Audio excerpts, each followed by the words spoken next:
people are afraid to fully be themselves. They're afraid to embrace the parts of themselves that might be regarded as unacceptable. In Jungian psychology, this repressed part of the personality is called the shadow. And unless the shadow is integrated into the personality, a person can never reach their fullest potential. Instead, one will always remain incomplete, fractured, and partial, living a life of regret rather than the full life that could have been. Kind of looking at kind of like my dreams and my hopes and dreams from when I was younger compared to where I'm at now. I am, and I haven't been, living in my full potential for a while.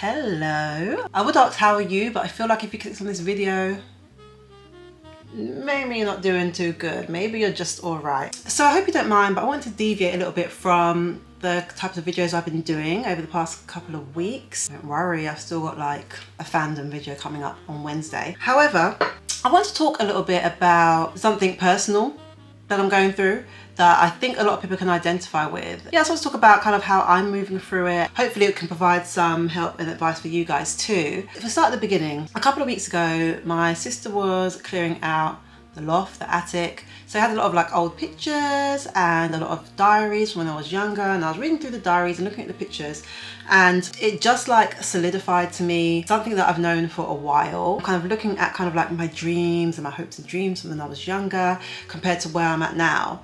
I am, and I haven't been, living in my full potential for a while. And right now I'm at the point where I'm like so fed up with where life's at and the cycle that I'm in that I'm ready, just like I'm prepared just to burn it all down and start again. I'm very grateful for the life that I live and the things that I have. However, it's just I feel so unfulfilled, and I haven't felt fulfilled probably going on, like I haven't felt fulfilled in a long time. Basically, if I don't want to ramble too much, what I feel like has happened is when I was younger, I used to dance, and I used to love to dance, and I went to performing arts school, and I used to act, and I was quite a shy child, like in the house, like quite reserved. But then when I got to dance or I got to act, I felt like more myself, or I felt like I could step out of myself and perform. Like I just loved all of that. I loved the rehearsals, I loved the friendships I made. Like some of my best friends are still from like those performing arts times. But what happened is, as you get older, life doesn't necessarily always go the way you want it to. And I feel like along the way, where I should have persevered with some things, I didn't. I kind of gave up on myself.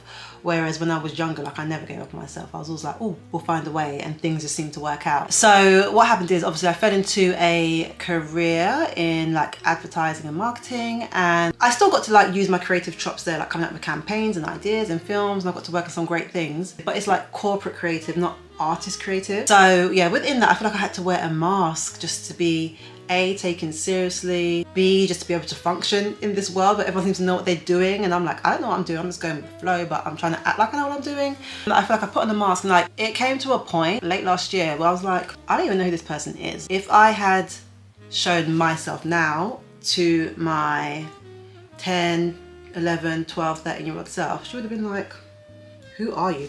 Not now, because I feel like aesthetically I'm getting back to like who I'm meant to be, but in terms of just my life and where it's at and what I'm doing, I feel like my younger self would be a little bit disappointed. And my sister was like, don't be too hard on yourself, because you have made moves and you've done some great things. But I just feel like I'm not living to my full potential, basically. I left my job because the industry that I work in is like super stressful. I work in like branding, as I said, advertising. And just like super stressful for no reason. There's a lot of egos. I was living on like a constant treadmill of burnout, and I couldn't do it anymore. Really felt like staying in this place that I've been trying to get out of for a long time now, it was going to drag me down into depression. So I was like, I need to leave for my own mental well-being. But obviously when you leave a job, then there's financial issues that come with that as well. So I'm going through all that now, but alongside going through all of that, I do realise that there is a big transition coming on the horizon, and I've been watching a lot of manifestation videos and a lot of videos about going through times of change. All the advice has been great. It's what we know. It's like journaling, being grateful, showing gratitude, affirmations, and all of that works. Like I'm definitely down for all of that, and I do it all.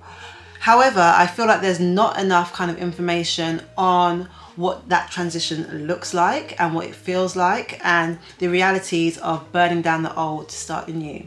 For me, based on where I'm at now and I'm in that sort of process, painful is not the right word. Obviously you're scared, like I'm very scared, like, oh, what about if these plans I have for myself don't work out financially? Like, how will I sustain myself? Those are things that you kind of have to grapple with, and you have to just understand that not everybody's path, not everybody's journey is the same. I realized that I want to, and I am doing something that nobody else has done before in my circle. Like, I don't have any entrepreneurs in my family or in my friendship group. I don't have like even any people that are like artists or go against the status quo. I don't have any of those in my circle or my friendship group. I have some in my friendship group, actually. Not people who do it like as a career. I've got people like that do art on the side, but not like as a fully fledged career. So basically everything that I'm doing, I'm setting the blueprint for it, and there have been a lot of false starts and there have been a lot of trial and error, but I think I have to be, and you have to be, gentle with yourself, because if you're doing something that you've never seen before, then you're figuring it out, and figuring it out is okay. And I've had to tell myself that. Alongside that as well, a lot of the things that I read and that I've watched, they keep your vibration high. That can be difficult as well when you're anxious, like, what is the next step? And you are also walking on faith. When you can't see what's ahead of you, you have an idea of it in your head and you're trying to manifest, but you actually don't know what's coming up next. That can be very anxiety inducing. And the way that I am coping with that and trying to keep my vibrations high is through affirmations. Yeah, trying to keep my headspace of what I want and trying to have tunnel vision is really helping me at the moment, like to kind of block out negative things going on around me. And it's helping me stay focused on the prize rather than a lot of like the chaos that's going on kind of just in my life anyway, just because I'm not working and I'm panicking. And when I say I'm not working like the traditional 9-to-5 job. Like, I'm really trying to press with my YouTube at the moment. I opened up a new store of journals and like crystal jewelry and stuff like that. So I am every day, like, I do have a routine and I am working, but I'm just not doing the traditional 9-to-5. And I am trying to program my mind. If this is the life that you want to live now, you have to stop saying you're not working. You are working. You're just waiting for the paycheck to come in. Do you know what I mean? You have to be willing to know what your new life looks like and walk in that path and begin to feel comfortable within that path. And I'm still in the space where, like, I'm trying to feel comfortable within this new path. What I wish more people spoke about, and I guess it's becoming more predominant now, but I wish more people spoke about like the pivot. I'm definitely in a pivot stage. And if you're listening to this video, maybe you are as well. I'm very inspired by people who just decide to get up one day and they're going to change their life completely. Like, I'm very inspired by that, because I feel like in society we are told like you have to be this one way. Once you pick a career, once you pick kind of like a lifestyle, that's what you have to stay with. And to me, that makes life boring. The whole point of living is to have new different experiences.